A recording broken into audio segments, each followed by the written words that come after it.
vous avez la pêche aujourd'hui.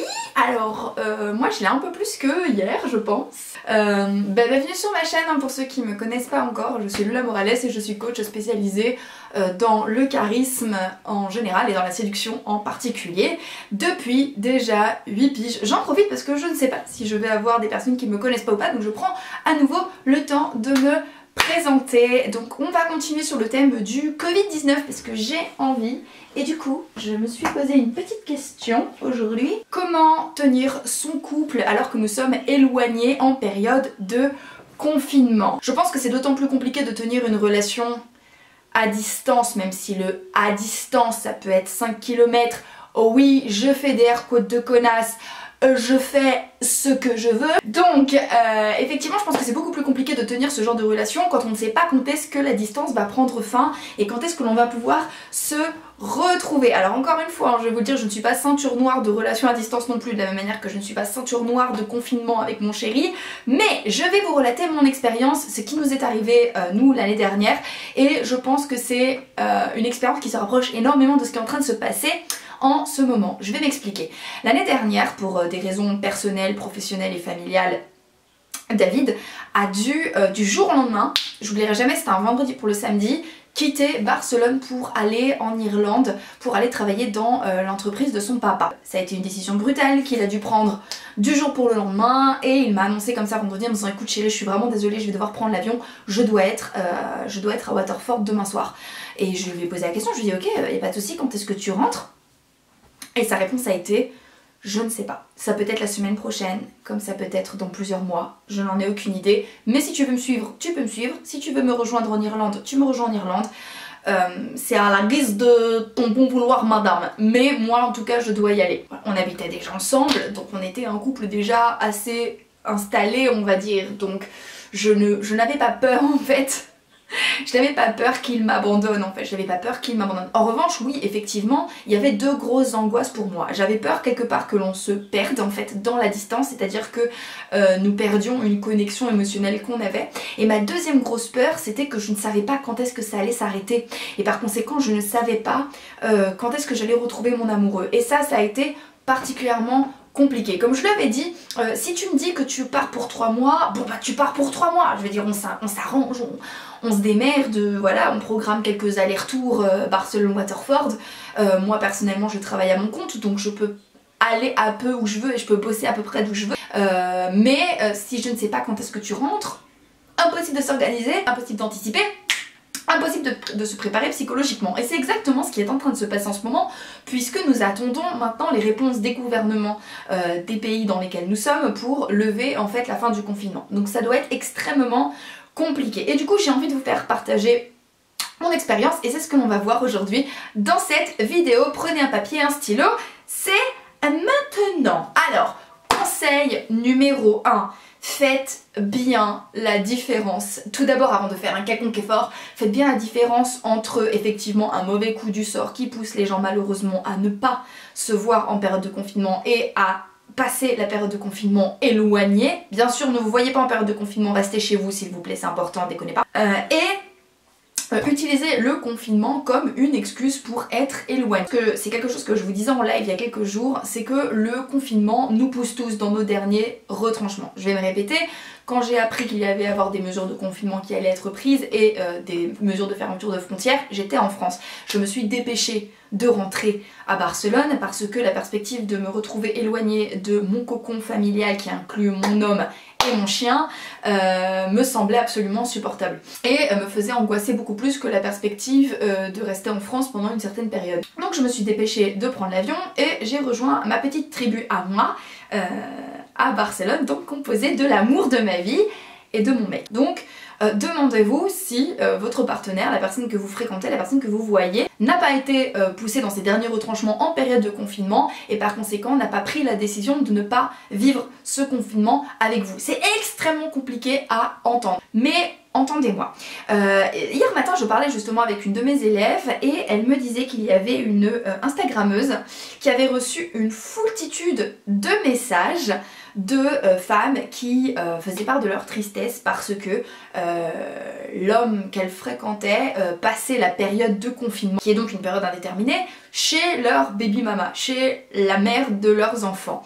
Et et en fait, donc cette Instagrammeuse, je n'ai pas son nom et je vais demander à mon élève, parce que je veux savoir c'est qui, parce que j'aime bien avoir ce genre d'infos, à relayer en fait le courrier d'une avocate ou d'une juriste qui disait bien que les parents séparés bénéficiaient en fait d'une dérogation qui leur permettait en fait de continuer la garde alternée et de continuer donc à voir leurs enfants et à se rencontrer. Ils avaient le droit à une dérogation pour se rencontrer et donc se donner les enfants, ou en tout cas venir chercher en fait leurs enfants. Et du coup, bien évidemment, la première chose qu'on s'est dit avec mon élève quand elle m'a relaté cette histoire, c'est ok d'accord, donc il y a beaucoup d'hommes qui se prétendent divorcer, il y a beaucoup d'hommes qui se prétendent séparés de la mère de leurs enfants, et en fait bah, c'est le genre de situation où en réalité le fait de retrouver la mère de leur enfant ou le père de leur enfant n'est en réalité qu'une excuse. Donc faites bien attention à ça. Maintenant posez-vous vraiment la question, si la personne que je fréquente, la personne qui me plaît, la personne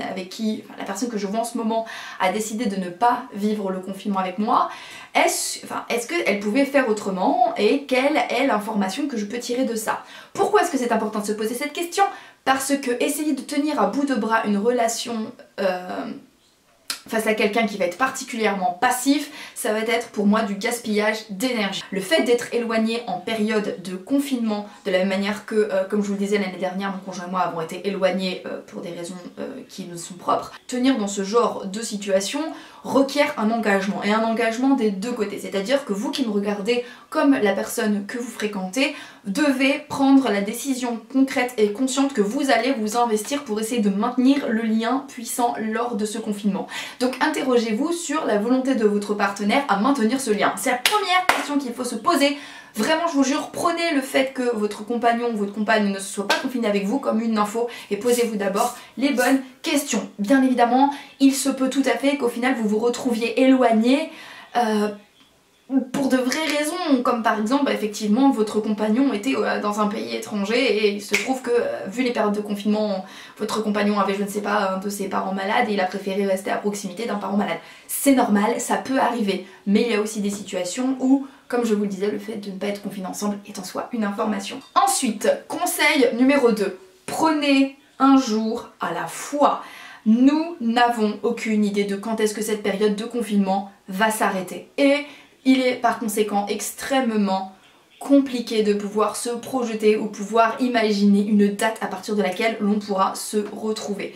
Et quand j'étais donc dans cette situation l'année dernière, je prenais vraiment un jour à la fois. C'est-à-dire que chaque jour, je me réveillais avec l'incertitude de savoir quand est-ce que j'allais retrouver mon compagnon. Alors, on a eu une petite chance, c'est que je pouvais malgré tout prendre l'avion et c'est ce que j'ai fini par faire. Donc j'ai fini par le rejoindre parce que lui il travaillait, du coup moi j'ai fini par le rejoindre en Irlande pour quelques jours et puis j'ai pu rentrer ensuite chez nous. Mais prenez un jour à la fois. Chaque jour, programmez votre journée, levez-vous chaque matin. Faites ce que vous avez à faire et tenez bon un jour à la fois. Déroulez un jour à la fois. Préparez un jour à la fois. Tâchez en fait de ne pas attendre le jour où vous allez vous retrouver, mais tâchez de faire en sorte que chaque journée se passe du mieux possible durant cette période justement d'éloignement ensemble. Faites de vos retrouvailles un non négociable. Comme je vous le disais dans le conseil numéro 1, le fait de tenir lorsque l'on est dans une relation à distance ou dans une relation comme ça où on est dans l'incapacité de se voir, le fait de vous retrouver va tenir sur la volonté des deux partenaire. Donc il faut que de votre côté vous excluiez complètement la possibilité qu'à la fin vous ne vous retrouviez pas. De la même manière que votre conjoint ou votre compagnon ou votre copain, votre copine, je ne sais pas, doit impérativement lui-même avoir la volonté de faire marcher cette relation. Si vous qui me regardez êtes la seule personne qui a le désir de faire fonctionner cette relation, ça risque de puer. C'est un engagement à prendre à deux. De toutes les façons, en règle générale en fait, ce qui va permettre la longévité d'un couple, ça va être la volonté de faire fonctionner un couple et ça va être la volonté de tenir ce couple sur la distance. Mais c'est une volonté qui en général doit tenir sur les deux partenaire, d'accord? Un couple qui marche, c'est un couple composé de deux personnes qui ont décidé de faire fonctionner cette relation.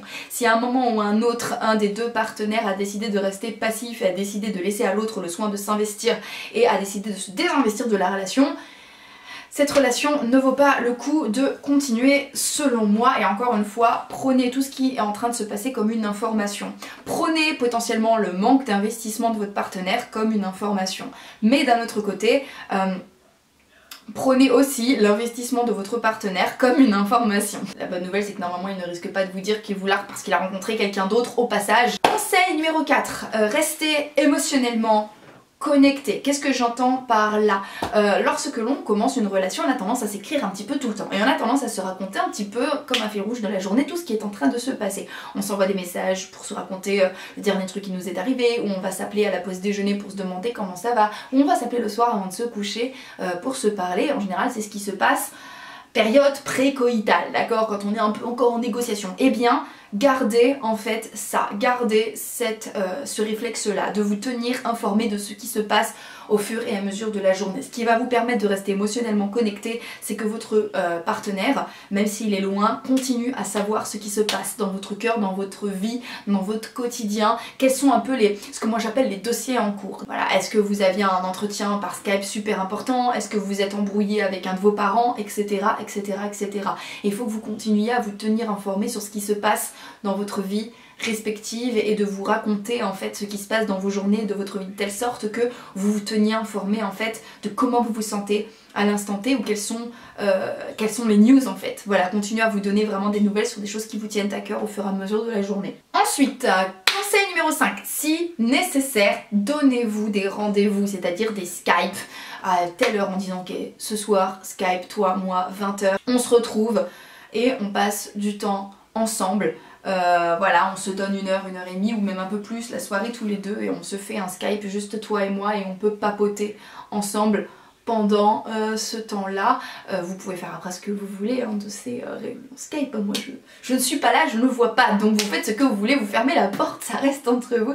Mais donnez-vous des rendez-vous si nécessaire. Si par exemple vous avez malgré tout beaucoup de travail, si vous n'avez pas la possibilité effectivement de spontanément vous parler quand vous voulez, donnez-vous des rendez-vous. Par exemple si vous télétravaillez, bien évidemment vous n'allez pas pouvoir communiquer toute la journée, tout le temps et vous parler comme ça via Skype à longueur de temps, donc donnez-vous des rencarts si nécessaire. Il me semble que j'ai tout dit pour aujourd'hui, on en parle dans les commentaires, la conversation continue. Moi dans tous les cas je vous fais des gros bisous, je vous dis à demain et comme d'habitude n'oubliez jamais que si une petite quiche comme moi y arrive, tout le monde peut y arriver, donc maintenant c'est à vous de jouer.